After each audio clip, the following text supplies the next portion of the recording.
que é a sua essência? O seu eu, você já se reconhece no seu eu? Ou será que mudou tanto que você às vezes estranha? Os gostos mudam, as nossas tendências mudam também. Mas e aí? Como é que a gente encontra esse novo eu? Isso pode dar medo, né? Pode dar muita angústia, mas a gente pode olhar também para isso como uma jornada muito bonita de autoconhecimento. A gente vai falar um pouco sobre tudo isso hoje aqui nesse episódio e eu tenho certeza que pode passar o seu café, pode lavar a sua louça aí, que hoje a conversa vai render. Oiê, tudo bem com você? Meu nome é Thiago Queiroz e esse aqui é o podcast Pausa para Sentir. Eu sou psicanalista e eu resolvi criar esse podcast aqui para a gente poder criar um lugar seguro ali, um lugar bonitinho para a gente poder conversar sobre aquilo que a gente não costuma conversar no dia a dia ali com os nossos amigos, com os nossos pais, nossas mães e com nós mesmos. Então agora a gente tem aqui esse nosso espaço semanal para você fazer essa pausa e dar uma desligada da vida. Vamos olhar para dentro, vamos encarar algumas coisas que não são tão boas assim, mas que também não é nenhum bicho de 7 cabeças. Tudo isso numa jornada muito bonita de cura e de autoconhecimento, que é o que eu busco oferecer aqui nesse podcast. Vamos lá? Mas antes, aquele recado de sempre, né? Você pode se tornar um apoiador do meu trabalho agora no podcast, porque temos finalmente uma campanha de financiamento coletivo. Lá em orelo.cc/pausa para sentir, você pode contribuir com R$10 mensais, seja no cartão de crédito ou no Pix, e você vai se tornar um membro ou membra da Nação Pausadinha, que é o nome que eu dei para o nosso grupo de apoiadores secreto no WhatsApp, né? Então você pode já fazer parte dessa comunidade que cresce cada vez mais e que tem cada vez mais pessoas dispostas não só a apoiar esse podcast, obviamente, mas a se acolherem, a olhar para dentro. E está sendo muito bonito. Você não tem noção da quantidade de coisa bonita, de conversa bonita que está acontecendo naquele chat ali. Então fica aqui esse aviso. Você pode me ajudar a manter a produção desse podcast, mas também vai fazer parte de um negócio muito bonito que é essa Nação Pausadinha. Tá legal? E não se esquenta, tá? Se você não tiver condição, tiver apertado aí para você, eu não quero que você se sinta culpado por isso, tá? Então você pode me ajudar de outras formas, como por exemplo, dando 5 estrelas aí no Spotify, no Apple Podcasts, para esse podcast daqui. Piramidando amigos futuros, potenciais pausadinhos, né? Pega assim, puxa, eu acho que esse cara aqui daria um bom pausadinho. Vou mandar para ele, vou conversar, vou fazer o pitching de venda do Pausa para Sentir para ele. Pronto, você já vai estar me ajudando pra caramba também, tá legal? Mas vamos lá pro nosso episódio hoje. Bom, o nosso e-mail de hoje ele vem do querido Jamal. Pois é, Jamal manda um e-mail assim, um e-mail longo, tá? Mas vamos lá que a gente vai passar por isso aqui. Olá, Thiago. Me chamo Jamal, tenho 36 anos e moro atualmente em Amsterdã. Minha irmã compartilhou seu podcast comigo alguns episódios atrás e desde então me tornei também um pausadinho. Olha aí a força, a força da piramidação pausadinha. Mas vamos lá, Jamal. A cada episódio eu tenho me sentido como se você fosse um amigo pessoal, me aconselhando e estando do meu lado na jornada que estou passando. Agradeço imensamente tudo que você e o seu podcast têm feito para nos ajudar nessa jornada de autodescoberta e cuidar da nossa saúde mental. Fico muito, muito, muito feliz com isso, Jamal. Sempre fui uma pessoa ansiosa e bem rígida. No entanto, desde o começo do ano e desde que eu entrei na minha empresa atual, eu venho me sentindo com uma piora considerável na minha saúde mental, ao ponto de ter ataques de pânico. Caramba, Jamal. Taquicardia. E passar quase uma semana sem conseguir falar direito com a minha parceira, encarando a parede em estado catatônico. Minha nossa, querido. Puxa, lamento muito por isso. Não deu outra. Depois de procurar os médicos daqui, fui forçado a tirar licença por burnout, na qual já me encontro há quase 3 meses. Gente, burnout é um negócio sério. As pessoas acham que é brincadeira, que é mentirinha, porque a pessoa quer tirar férias dentro do trabalho. Não é. É muito sério. É uma condição gravíssima. Então, que bom que você tirou esses 3 meses aí e que você consiga se recuperar e que você esteja tendo acesso aí em Amsterdã a apoio, né, a orientação psicológica profissional de qualidade. Mas vamos continuar aqui. Ele já me respondeu. Faço acompanhamento psicológico há uns 5 anos, mas desde o começo do ano minha psicóloga recomendou procurar um psiquiatra para ter uma ajuda mais profunda. O processo de aceitação do estado de burnout e essa fala da minha psicóloga pesaram em mim como se eu tivesse me sentindo fraco, derrotado. Estudei minha infância e adolescência em colégio militar, então disciplina, rigidez e cobrança fazem parte de mim. Complicado demais, né? Veja como é que pode a construção, né? Não digo nem a construção do homem na nossa sociedade, mas o forjamento desse homem que tem que ser forjado na guerra, na raiva, né? Na dureza da vida. como que isso traz problemas gravíssimos da ordem emocional e mental. É o que você está vivendo aí. E você hoje, imagina o tamanho da angústia que você teve de ter que parar por burnout, tendo todo esse histórico pregresso aí. Como que é difícil para um homem que passou por isso, ainda mais numa educação militar, no colégio militar, passar por isso e aceitar que está tudo bem. Então, imagino que não esteja tudo bem para você aí, obviamente, mas para a gente tentar lembrar o quanto que essa forma de criar meninos e homens adolescentes é muito danosa, muito prejudicial, não só para quem está ao redor dessa pessoa, desse homem, mas para esse próprio homem também. Mas vamos continuar aqui. Sempre tive uma dificuldade imensa de descansar, de relaxar, não ter um plano ou uma rotina. Desde que saí de licença tem sido uma batalha para mim, ao ponto de não estar trabalhando, mas ao tentar focar em outras coisas, como em saúde física, me forçar a focar demais e ter que ir ao médico sentindo enjoos e tonturas pelos excessos de exercícios. Você vê que essa condição ela está tão enraizada de você da ultraprodutividade que você, quando é forçado a parar de trabalhar, você encontra alguma coisa para você se exaurir também. Essa dificuldade de entrar em contato com o ócio foi tão, talvez, cobrado de você desde a sua infância que você hoje não consegue chegar perto disso. Porque isso está intrinsecamente ligado com a sua percepção sobre si, com a associação do valor que você tem no mundo em que você vive. É por isso que é tão difícil. Eu não quero justificar, mas eu quero que você pelo menos entenda que essa é uma descrição sua e que é por isso que é tão difícil. Não é impossível de mudar, é claro, mas vai requerer muito trabalho. Você tem aí acompanhamento psicológico, acompanhamento psiquiátrico, entender que isso é uma questão porque faz parte da sua percepção sobre si mesmo. E é por isso que é tão difícil. Não é só uma questão de vou botar uma licença e obrigar ele a ficar em casa, entende? Mas vamos continuar aqui. O ponto principal que venho trabalhando agora é me reencontrar, negociar com o meu crítico interno, reencontrar minha essência. Mas a grande questão é, como fazer isso? Não consigo relaxar. Tudo que tento fazer para descansar ou relaxar me parece mecânico, forçado. E aqui, Jamal, eu acho que a gente entra numa questão muito importante. Tem duas questões, na verdade, aqui. A primeira que eu vou te dizer é, sim, quando a gente está se deparando a mudanças tão radicais no nosso estilo de vida, a gente pode, e que são tão avessas à nossa própria essência, que a gente reconhece como nossa essência, vamos dizer assim, a gente vai se sentir esquisito, deslocado, não natural. A gente vai achar que é mecânico e forçado, como você mesmo disse aqui. E a resposta para isso, existem duas, mas a primeira resposta que existe isso é, continue forçando.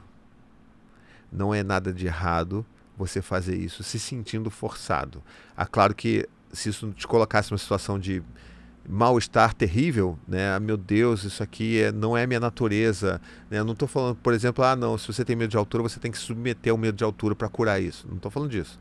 Mas eu estou falando que em situações como essa, comportamentais, que você se sente forçado, mecânico, que não é natural, continue fazendo isso. Finja que você está fazendo isso até que isso pareça natural, entende? No inglês tem uma expressão que é fake it until you make it, sabe? Então, assim, finja até conseguir. É isso que você vai fazer. Você vai fingir para você mesmo que você vai fazer isso até que isso se torne natural. Porque boa parte dos nossos comportamentos são aprendidos, são habilidades, são hábitos construídos e aprendidos ao longo de uma vida inteira. Mudar isso do dia para a noite não vai ser fácil. Então, o seu cérebro está já programado para ser daquela forma. Então, você... Tá difícil. É quase como se você estivesse aprendendo uma nova língua, que no início não parece muito truncado, né? Não parece natural, você parece meio um robô falando, você está pensando, traduzindo e falando, não fica legal. É a mesma coisa aqui. Continua forçando isso até que fique natural. Esse vamos dizer assim, a dica prática da coisa. Mas antes disso, a gente precisa entender que tem um processo muito importante aqui que precisa ser feito, que muitos de nós não fazemos, que é o seguinte: identificamos um problema, a gente tem que resolver o problema. É isso. O problema é esse, então tem que deixar de existir. Eu tenho quando você fala aqui, né, negociar com o meu crítico interno, reencontrar minha essência, é quase como se você estivesse falando assim, não dá, porque eu não sou assim. E a gente precisa voltar lá atrás. Como eu fiz um pouco atrás aqui no seu e-mail, voltar lá atrás, no início de tudo, nos primórdios da sua vida, e entender por que esse seu crítico interno é tão avassalador? Por que ele é tão tirânico em relação a você? O que esse seu crítico interno é? Ele, na verdade, é essa estrutura psíquica do super-eu. Né? O super-eu é essa estrutura que vai estar ali na nossa cabeça, na nossa mente, agindo como se fosse a polícia das coisas. Então, como é que essa polícia se forma? Né? Sem tentar entrar muito na teoria aqui. Mas essa polícia se forma a partir da cultura que você vive, que você foi criado, a partir dos ensinamentos que você introjeta dos seus pais, do seu pai, da sua mãe, de outros adultos que tenham passado pela sua vida durante esse período inicial da infância. Você está pegando tudo aquilo, ó. Não pode fazer isso, não pode fazer aquilo, isso aqui é errado, isso aqui é imoral, isso aqui é antiético, você vai pegando isso tudo. Então, essa sua concepção dessa polícia interna, esse seu crítico interno que você chama, vem desse lugar. Aí você pensa comigo, se tudo isso foi muito rígido, se você foi uma criança que teve uma criação extremamente rígida e autoritária, é de se esperar que essa sua polícia interna seja extremamente tirânica com relação a você. Entende? E aí, se você para e pensa que além disso tudo, você ainda fez colégio militar, que é uma das coisas mais autoritárias que tem, né, em termos de educação para as crianças, para adolescentes, né, jovens, vamos dizer assim, você entende o quanto que isso está introjetado dentro de você. O quão forte, opressora e tirânica é essa figura da sua polícia interna, desse seu crítico interno. Por que isso é importante a gente criar consciência sobre isso? Porque é aí que a gente vai ver o quanto que é difícil a gente realmente descobrir qual que é a nossa essência. Porque o que é a essência? É aquilo que, eu já falei isso até no episódio anterior, né? A essência que a gente tem é essa nossa vontade de viver, é o que nos motiva a viver, a levantar todos os dias, a buscar aquilo que a gente quer, a tentar, né, atender esses nossos desejos.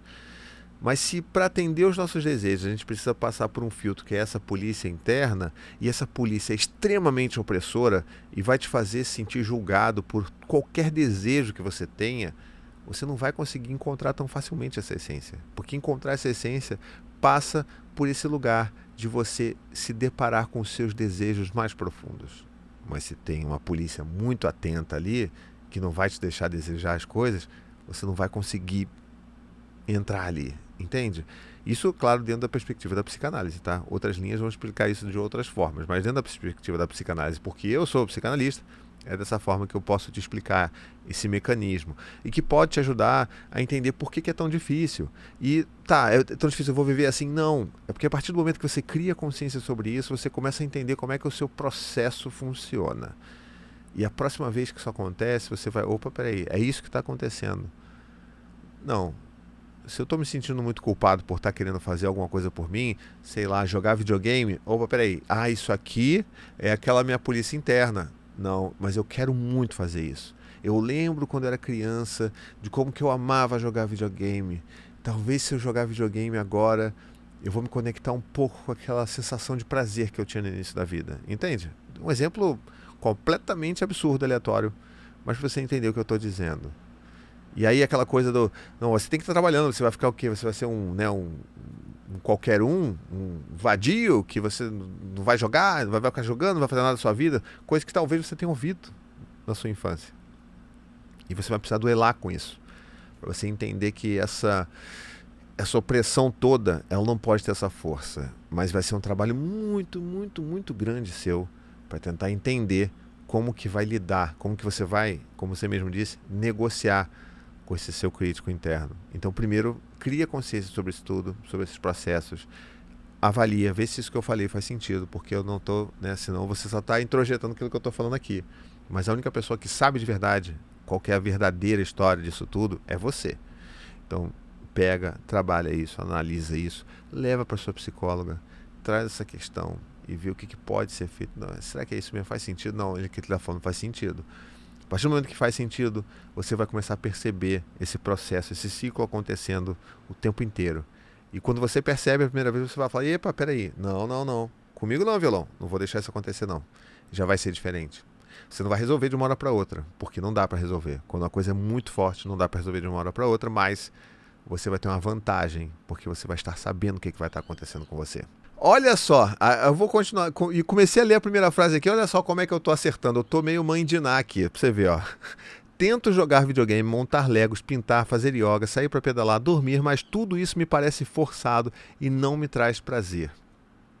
Eu até usei o exemplo do videogame. E aí você pode falar assim, claro, né, Thiago, você já leu esse e-mail, você já faz sentido. Não, gente, boa parte dos e-mails eu dou assim, uma lida assim, muito por alto, alguns parágrafos para entender sobre o que é. Pego umas palavras-chave e falo assim, é mais ou menos sobre isso, vamos lá. Eu quero ter essa sensação. Para mim, isso é uma parada que me dá, sabe, me dá prazer. É ter me deparar com o desconhecido junto com você, pausadinho que tá me ouvindo. Então isso para mim é o meu barato. Então, olha isso. Tento jogar videogame, montar Lego, pintar, fazer yoga, sair para pedalar, dormir, mas tudo isso me parece forçado e não me traz prazer.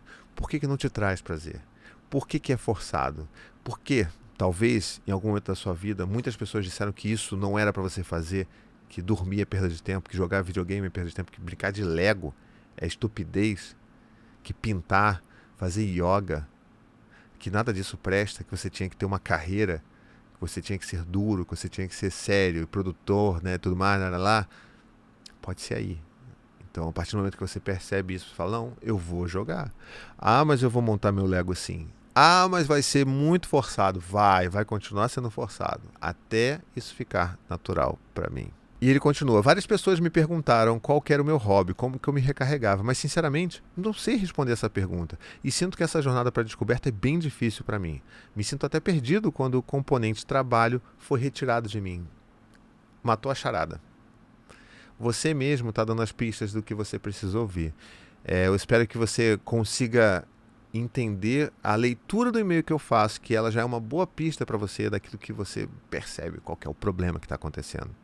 Tá? Quando você fala assim, eu me sinto perdido com um componente de trabalho que ele foi tirado de mim, é exatamente isso. E é por isso que você está perdido. É por isso que você está desesperado. Porque você quer encontrar a sua essência e o que te ensinaram, o que você percebeu sobre si é que a sua essência era o trabalho. E não é. O trabalho é um meio. O trabalho ele pode ser uma fonte de prazer também. No mundo perfeito deveria ser. Mas o trabalho é um meio. Ele não vai te definir em todo. Ele não é a sua essência. Ele não pode ser a sua essência. E quando você tira isso, achando que aquilo que é a sua essência real, que é trabalhar, que é ser sério, que é dar duro e tudo mais, você se sente sem chão. Que é o que eu sinto a partir da leitura do seu e-mail aqui. Que você está sem chão. Você está perdido, sem saber o que fazer. Achando que você não tem valor nesse mundo. Porque é isso que talvez tenham te ensinado. Que você só vai ter valor nesse mundo se você estiver trabalhando duro. E muito sério. Spoiler, não tem nada a ver com isso. Você é especial para esse mundo. Você é especial para você e para as pessoas que estão ao seu redor, para as pessoas que amam você. E não é por causa do seu trabalho. É porque você é você. Posso te garantir, nunca te olhei na tua cara na minha vida. Tô aqui falando com o Jamal. Um monte de caracteres aqui numa tela de computador que eu tô lendo agora. Mas eu tenho certeza que você é especial. E que você merece muito ser feliz nessa vida, nesse mundo daqui. E que cabe a você aceitar isso. Doa a quem doer essas vozes que você já ouviu na sua vida, lá na sua história pregressa. Mas vamos aqui, ó. Outra coisa que eu acho que é importante mencionar no teu e-mail, nesse pedacinho aqui, é como que você reconhece que essa descoberta é difícil para você, né? Você fala, olha, eu sinto, quando você fala que não sabe responder, quando as pessoas perguntam qual que é o seu hobby, porque é isso, você nunca teve o direito de fazer isso, e que você sente que essa jornada de descoberta vai ser bem difícil para você. Será mesmo. É difícil. Mas talvez esse momento você ter chegado no seu limite do adoecimento, você adoeceu, para que talvez você consiga se colocar nesse lugar de viver só assim não vai ser bom para mim, para o meu corpo. Você somatizou coisas. Isso já é um sinal de que existe sintoma físico no seu corpo desse adoecimento. Um adoecimento que é psíquico, da ordem psíquica, sabe? Então, assim, percebe a importância disso, percebe que você vai ter que realmente fazer esse esforço, que não vai ser fácil, que você vai passar por muitos fantasmas aí, provavelmente, mas que é a partir desse lugar que você vai encontrar realmente a sua essência. E olha, vou te dizer, é uma jornada difícil, mas é uma jornada bonita pra caramba. Quando você se abre para isso, e se coloca disposto a perseguir um pouco, ou tentar entender quais que são os seus desejos, o que faz seus olhos brilharem, você vai ver o quanto que é bonito. Porque é quase como se a gente se abrisse. É quase como se fosse, sei lá, uma antena, né? A antena dessas parabólicas, quando ela tá ali fechadinha e de repente você abre ela. Quando você abre, você está disponível para perceber outras coisas do mundo, da vida. E você vai começar a perceber outras coisas sobre você que você nem imaginava, tá? Então, confia, vai valer a pena. Enfim, peço desculpas pelo e-mail longo, sou prolixo, não tenho que pedir desculpa nenhuma. Aqui é proibido pedir desculpa por e-mail, então, tá bom? Mais uma vez, muito obrigado pelo seu trabalho, eu e minha irmã e alguns amigos para os quais eu sempre compartilho. Aí, o cara tá passando a palavra pausadinha para frente, gostei. Estamos ligados em todos os episódios. Muito obrigado. Ele dá um abraço aqui, um abraço de volta, Jamal. Muito obrigado pela confiança, por ter mandado essa mensagem para mim. E eu espero de coração que as coisas que eu tenho trazido aqui tenham feito sentido, não só para você aí, Jamal, mas para todos vocês, pausadinhos e pausadinhas que me acompanham todas as semanas aqui. E bom, espero que você tenha gostado dessa conversa, tenha feito sentido para você. Vou ficando por aqui, mas sem antes de fazer meus recados paroquiais finais, que você pode se tornar um apoiador do meu podcast e você não faz ideia de quanto que isso é importante para mim. Tá? É muito importante que eu consiga ter uma base sólida de pessoas me ajudando a manter pelo menos os custos de produção desse podcast. Isso vai garantir a longevidade desse projeto aqui. Se ele é importante para você e se você pode dispor de R$10 por mês, eu te peço de verdade, vai lá em orelo.cc/pausa para sentir. Cartão de crédito, Pix, vai lá, faz o pagamento recorrente, você vai ter acesso também à Nação Pausadinha, que é o nosso grupo de apoiadores lá no WhatsApp, tá bom? Você também pode contribuir ajudando a divulgar o podcast por aí, me seguindo nas redes sociais, né, as redes do podcast, que é o @pausa para sentir podcast, ou o meu @ pessoal, que é o @Thiago Queiroz. Você conhecer um pouco mais da minha vida, da minha família, vai lá, tá tudo bem, a porta tá aberta, tá bom? Mas se você quiser também participar dessa conversa, manda um e-mail para mim, vai lá em pausaprasentirpodcast@gmail.com. Conta dos seus dilemas, dos seus desafios, das suas angústias, e eu vou ter o prazer de trazer aqui e tentar colocar alguma palavra de carinho, de coração e acolhimento para você, tá bom? Então ficamos por aqui. Até a próxima semana e fique bem.